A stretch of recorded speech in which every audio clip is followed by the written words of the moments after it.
Hello students, I am Sunil Kumar, PGT Commerce, Kendriya Vidyalaya Secretariat, R.K. Puram. Let me welcome you in our another episode of Business Studies Class 12th. In our previous episode, we have discussed about the features of business environment and its importance. And now we are going to start the most important part of this chapter, that is the economic environment of our country since independence. At the time of independence, our country was not in full command as far as financial resources and economic resources are concerned. But there has been significant changes taking place in an environment of India since independence.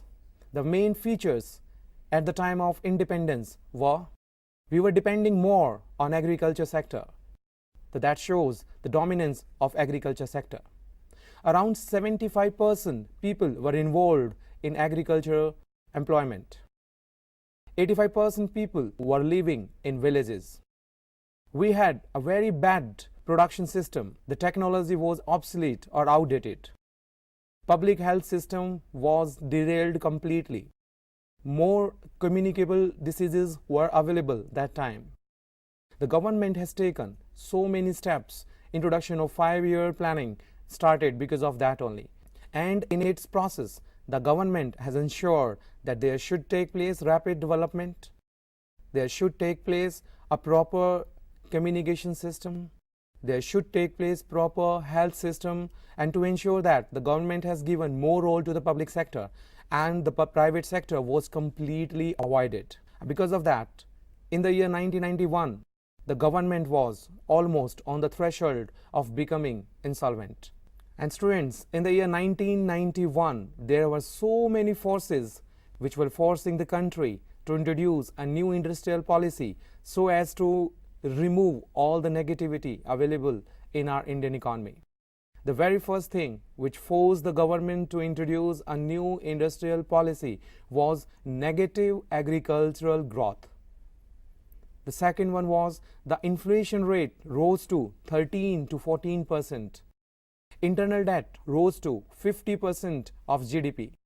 Fiscal deficit reached around 7% of GDP. Fall in the foreign exchange reserves. Negative balance of payment. India was on the threshold of becoming defaulter. As a result, State Bank of India and Reserve Bank of India sold gold in the internal and the external market. That shows that government was in intense pressure to introduce a new industrial policy. And in the year 1991, on 24 July, the new industrial policy was announced under the Finance Ministry of Dr. Manmohan Singh, under the Prime Ministership of Mr. P.V. Narasimha Rao. In that industrial policy, Dr. Manmohan Singh has opened the doors of Indian economy for all the people in the world.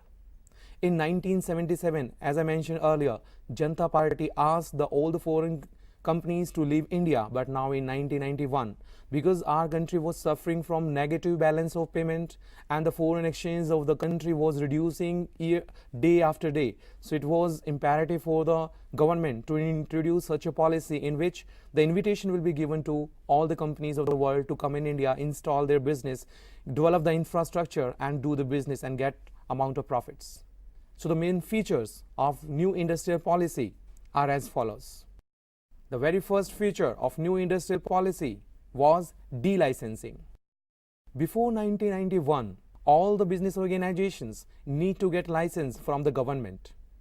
So there was unnecessary pressure on all the business organizations to get license from the public. But in the year 1991, in new industrial policy, delicensing took place. And the government reserved only 6 products in which the licensing was required, and from all the remaining ones it was taken off. The second feature was more importance to private sector. As I mentioned earlier, since independence till 1991, more emphasis was given to the public sector to develop the infrastructure in the country. Public sector was doing a lot, but still it was not sufficient. So government realizes that without taking public sector together, it won't be able to survive in the market. It won't be able to achieve the targets of taking India to new heights. So it was decided that the private sector should be given due importance, and it was given in New Industrial Policy 1991. The third feature of New Industrial Policy was disinvestment. Earlier, the government was keeping investment only in the public sector, and now the government is thinking of public sector.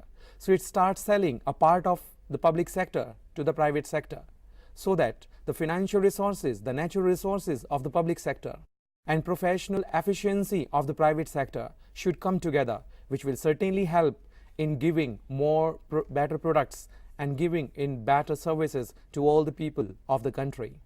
The next feature of our new industrial policy is liberalization of foreign policy.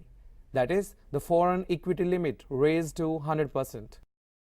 Earlier, the foreign companies were not allowed to come in India, but in New Industrial Policy 1991, they are not only allowed to come in India to do the business, but now 100% equity is allowed in the various companies which are operating already in our country, India. The next feature is liberalization in technical area.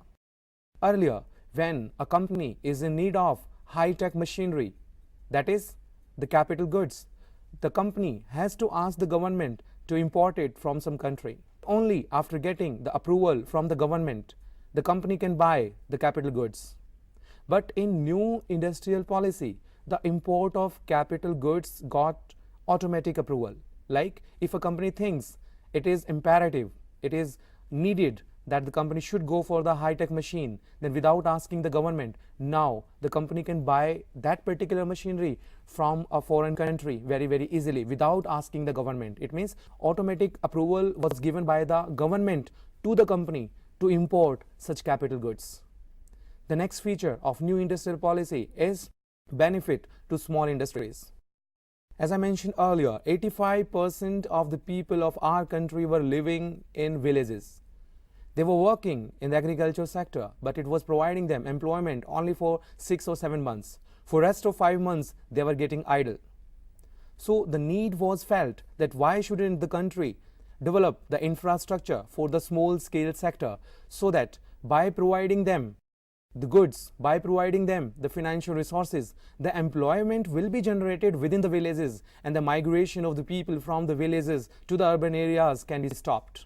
And these were the major features of New Industrial Policy. Students, after discussing the features of New Industrial Policy, you must have understood that more emphasis was given on liberalization, privatization, and globalization. So let me discuss now liberalization. Liberalization refers to giving more liberty to business organization by removing unnecessary restrictions in the form of licensing, quota, fixing prices, etc.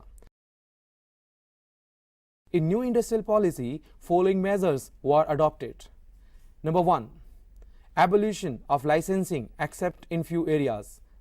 As I mentioned earlier, there were 6 areas which were left out from the delicensing. The second one was freedom in fixing prices. Earlier, the companies were not given the liberty to fix the price of their products.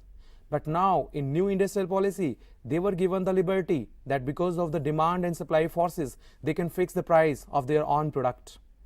The next reform took place in New Industrial Policy was the liberalization in import and exports. The automatic approval is given to all the industries which are in need of high-tech machines from the foreign countries. The next reform was no restriction on expansion and contraction of the business. Earlier, if the organization wants to increase the business, they were not allowed. If they would like to decrease the business, they were not allowed. But after the introduction of Industrial Policy in 1991, they were given full liberty that if they would like to increase the size of their business easily by reinvesting their profits, they can increase the size. And if they feel like it's betterment for the business to decrease the business operations, so they can decrease. So it means the full liberty was given to the business organization for the expansion and contraction of the business. The next reform was freedom in movement of goods and services. Earlier, it wasn't like this, but in New Industrial Policy, the free movement of goods and services was provided. Students, the second most important feature of New Industrial Policy is privatization. You must be thinking, what is privatization? It means reducing the role of the public sector and giving more importance to private sector. To implement privatization, government took the following measures. Disinvestment of public sector. As I mentioned earlier, in BHEL, that is Bharat Heavy Electricals Limited, and in so many other public sector organizations, disinvestment took place. The public sector was given an opportunity to the private sector to come join hands with the public sector and operate in the betterment of the people of the country. The second reform was establishment of BIFR, that is Board of Industries Financial Reconstruction. When in 1991, multinational companies were given an invitation to come in our country, India, the competition was raised to the maximum level. And it was almost impossible for the domestic companies to survive in the market because the size of the multinational companies were huge. They were having huge financial resources. The size of the business operations was enlarged. As a result, the cost per unit was very less. But in our country, India, the domestic companies, they were not having that much financial resources. Their economies of scale was not as large as of multinational companies. So it was almost impossible for them to compete with the multinational companies. As a result, they start getting collaboration from the foreign companies so that they can give tough competition to the multinational companies. And if the companies were getting sick, it means they are producing losses year after year, then this board for reconstruction was developed, which will be giving money, finance required to the sick industries so that the sick industries can be converted into profit-making industries. The next reform took place in privatization was dilution of the stake of the government. It means the selling off the part of the public sector to the private sector that we have discussed already in this particular chapter. So students, now in this episode, we have discussed the economic environment of the country since independence, reforms taken by the government to curb with all the challenges which were put forward towards the Indian economy, economic environment of the country in the year 1991, and the crisis factors in the year 1991, features of new industrial policy, introduction of globalization, privatization, and liberalization. And you have understood now the meaning of these three and the importance of these three in the present context. Thank you.